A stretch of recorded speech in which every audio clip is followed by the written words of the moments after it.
亚当·斯密在《道德情操论》中写道：这个世界上没有人真正可以对另一个人的伤痛感同身受，你万箭穿心，你痛不欲生，也仅仅是你一个人的事。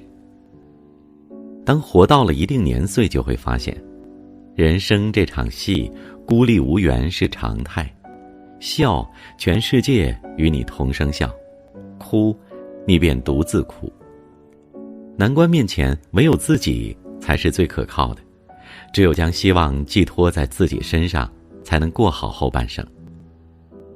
年过40，人生减半，回望身后，无人可依。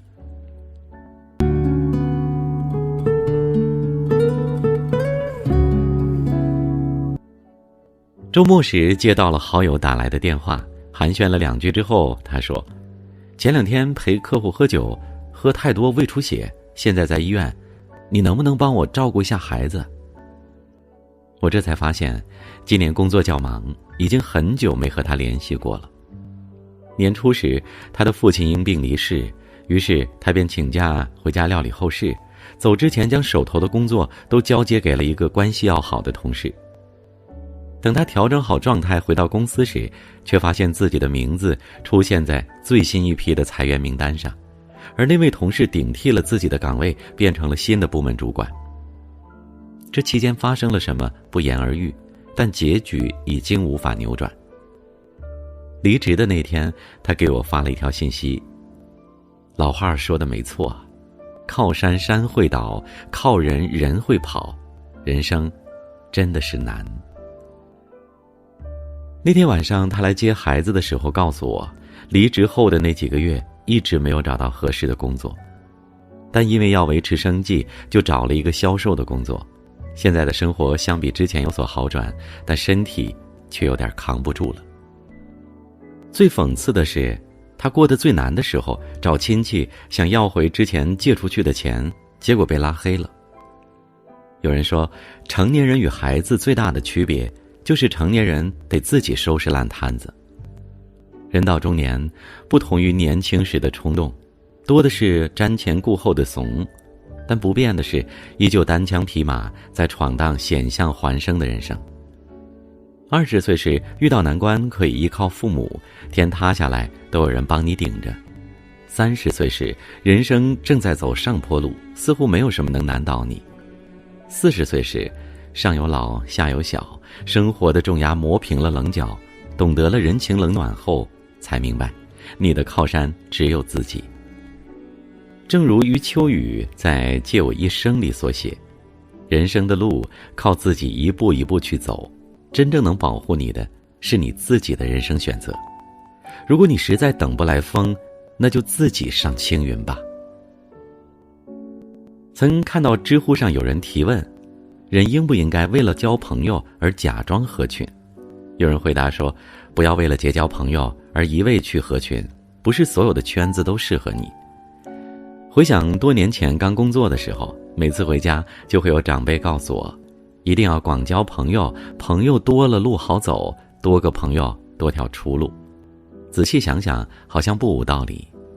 于是那几年，我就常常参加朋友聚会，见过1-2次面的人就互相加了微信，为了融进更多的圈子，做了很多毫无意义的事情。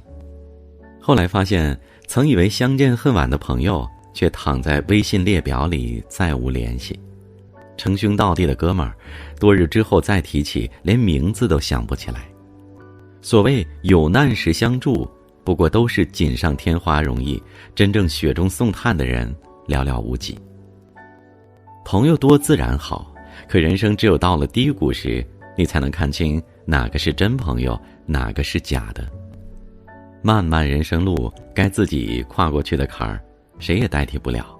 为了多交朋友而假装合群，真的没必要。周国平曾写过一句话，热衷于社交的人往往自诩朋友众多，其实他们心里明白，社交场上的主宰绝对不是友谊，而是时尚、利益或者无聊。半生已过，逐渐明白缩小圈子，放弃无用社交才是最重要的。人不能抱着侥幸心理过完一生，不能时时刻刻都等着有人解救你，大多数时候唯有自救才是最靠谱的选择。鲍尔莱曾说，一个人成熟的标志就是明白每天发生在自己身上的99%的事情对于别人而言毫无意义。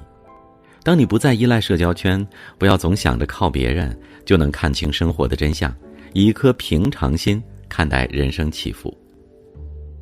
早年间看济公时，总能听到主题曲在唱，一半脸儿哭，一半脸儿笑，是哭是笑只有我知道，一半脸儿悲，一半脸儿欢，悲欢离合人间是常道。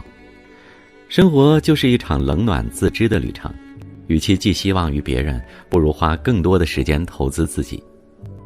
前一段时间，奶茶妹妹章泽天赴剑桥大学深造的消息刷爆了朋友圈。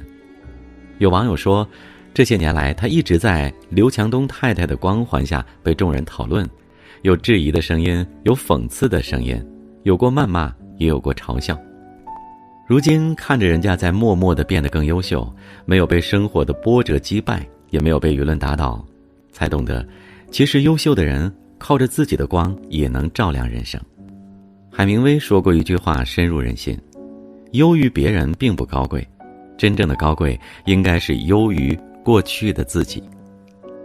人到中年就是一个沉淀下来的过程，将时间和资源用在自己身上才是最值得的投资。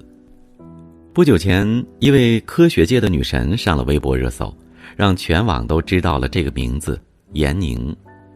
今年4月，42岁的闫宁当选为美国国家科学院外籍院士。在此之前，他带领团队攻克了膜蛋白研究领域50年未解的科学难题。当人物采访他时，他坦言道，到了40岁，我才发现这个年龄前所未有的好。